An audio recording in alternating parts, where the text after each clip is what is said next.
พลังของความสงบสุขและคำว่าอิสรภาพนั่นคือการอยู่กับปัจจุบันท่านบ่สามารถเป็นเจ้าของอดีตที่ผ่านมาแล้วได้ท่านบ่สามารถเป็นเจ้าของอนาคตที่กำลังจะเกิดขึ้นในข้างหน้าหรือว่ามันอาจจะบ่เกิดขึ้นท่านบ่สามารถรู้ได้แต่ว่าท่านสามารถเป็นเจ้าของได้เพียงแต่สิ่งหนึ่งสิ่งเดียวเท่านั้นก็คือการอยู่กับปัจจุบันถ้าว่าท่านใส่ความคิดไปกันกับอดีตไปกันกับคนที่ยืมเงินแล้วบ่ใส่ท่านติดหนี้ท่านหรือว่าคนที่ทำให้ท่านจะรู้สึกกังวลใจถ้าท่านใส่ความคิดไปอยู่กับอนาคตว่าท่านจะได้ดิบได้ดีได้หลายเงินขึ้นกันเก่าเนี่ยใดจะให้ความคิดของท่านสับสนวุ่นวายเฮาควรมาอยู่กับปัจจุบันเฮาควรใช้3วิธีในการอยู่กับปัจจุบันนั่นก็คือ 1. ใช้เวลา5นาทีหายใจออกหายใจเข้าเลิกๆฟังแต่เสียงลมหายใจของตัวเอง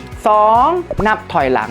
300กลับขึ้นมาฮอด0เวลาใดที่ท่านนับแล้วโฟกัสไปที่ตัวเลขนั้นท่านจะอยู่กับปัจจุบันได้และ 3. ให้สังเกตสภาพแวดล้อมที่อยู่อ้อมข้างของท่านสัมผัสถึงบรรยากาศมือของท่านวางอยู่บนใดขาของท่านเป็นอันใดน้ำหนักที่ท่านสัมผัสกันกับตังเท่าใดท่านหายใจขึ้นอันใดเสียงเต้นของหัวใจท่านเป็นอันใดสังเกตสภาพแวดล้อมที่อยู่ห้องของท่านมีหยังมีโต๊ะมีตังมีโทรทัศน์มีกล้องถ่ายรูปมีปึ้มอย่างต่างๆจะเห็นในท่านอยู่กับปัจจุบันหลายขึ้นเพราะพลังแห่งความสงบสุขและพลังแห่งการมีอิสรภาพนั่นก็คือการได้อยู่กับปัจจุบันนั่นเองขอบใจ